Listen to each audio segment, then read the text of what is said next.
لیکن ایک تمثیل کے پیرائے میں سمجھایا، لو انزلنا ھذا القرآن علی جبل لرأیتہ خاشعا متصدعا من خشیۃ اللہ وتلک الامثال نضربها للناس لعلهم يتفکرون۔ اگر ہم نے اس قرآن کو کسی پہاڑ پر اتار دیا ہوتا تو تم دیکھتے کہ وہ دب جاتا اور پھٹ جاتا اللہ کے خوف سے۔ اور یہ مثالیں ہیں جو ہم لوگوں کے لیے بیان کرتے ہیں تاکہ وہ غور کریں، تدبر کریں، سمجھیں۔ ما لا یدرک کلہ لا یترک کلہ، اگرچہ بتمام و کمال عظمت قرآن کا فہم ان کے لیے ممکن نہیں ہے، لیکن کسی درجے میں تو کچھ انعکاس اس کا ہو جائے، کچھ اندازہ ہو جائے، انسان اپنی ذہنی سطح کے اعتبار سے، اس کی مناسبت سے کسی درجے میں عظمت قرآن کا اندازہ کر لے تو اللہ تعالیٰ کے ان الفاظ کو سامنے رکھے کہ لو انزلنا ھذا القرآن علی جبل لرأیتہ خاشعا متصدعا من خشیۃ اللہ۔ اب اس آیت کو سمجھنے کے لیے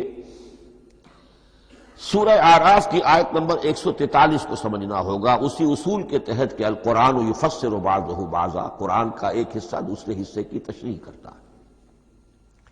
وہاں یہ واقعہ بیان ہوا ہے کہ حضرت موسیٰ علیہ السلام کو جب اللہ تعالیٰ نے کوہ طور پر طلب فرمایا 30 راتوں کے لیے، جس میں بعد میں 10 کا اضافہ کر کے وہ ایک 40 رات کا ایک کورس بنا، دن رات، اس موقع پر جو مخاطبہ الہی، مکالمہ الہی سے مشرف ہوئے حضرت موسیٰ علیہ السلام، تو ان کی آتش شوق بھڑکی اور انہوں نے بڑی جرأت کر کے یہ درخواست کر دی، رب ارنی انظر الیک، پروردگار مجھے اپنا دیدار بھی عطا فرما، مجھے موقع عنایت فرما، میں تجھے دیکھ سکتا۔ یہ ان کی وہ آتش شوق کا مسئلہ ہے۔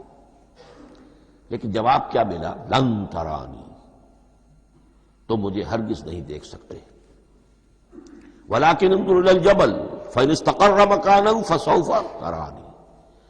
لیکن ظاہر بات ہے کہ حضرت موسیٰ علیہ السلام کو بات سمجھانے کے لیے کچھ مشاہدہ بھی کرانا تھا۔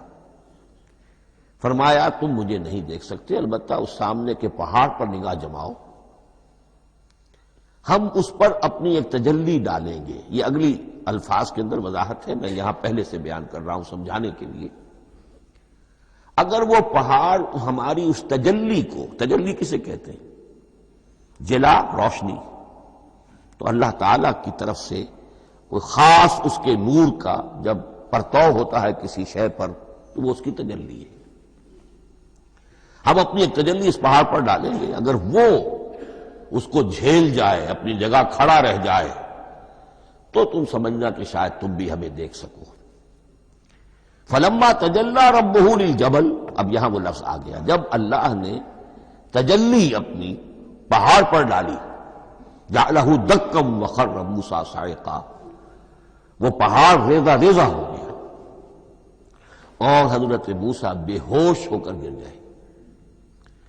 اب یہ بے ہوش ہو کر گر جانا، جبکہ وہ تجلی براہ راست بھی نہیں ہے، بالواسطہ ہے۔ مشاہدہ جو کر رہے حضرت موسیٰ وہ بالواسطہ ہے، تجلی پہاڑ پر ہے، لیکن یہ کہ اس کا بھی بالواسطہ اس کا جو ہوا ہے، اس کی جو تاثیر ہوئی حضرت موسیٰ علیہ السلام پر کہ وہ اس کی تاب نہ لا سکے اور بے ہوش ہو کر گر گئے۔ یہاں سے یہ بات سمجھ میں آتی ہے کہ یہ تجلی یہ ذات باری تعالیٰ تھی جس نے کوہ طور کو جلا کر بھسم کر دیا یا ٹکڑے ٹکڑے کر دیا، ریزہ ریزہ کر دیا۔ اب ذات الہی کے ساتھ جو تعلق ہے کلام الہی کا، اور یہ صفت جو لا عین ولا غیر کے درجے میں ہے ذات کے ساتھ، تو وہی تاثیر اس کلام الہی کی بھی ہے۔ لو انزلنا ھذا القرآن علی جبل لرأیتہ خاشعا متصدعا من خشیۃ اللہ وتلک الامثال نضربها للناس لعلهم يتفکرون۔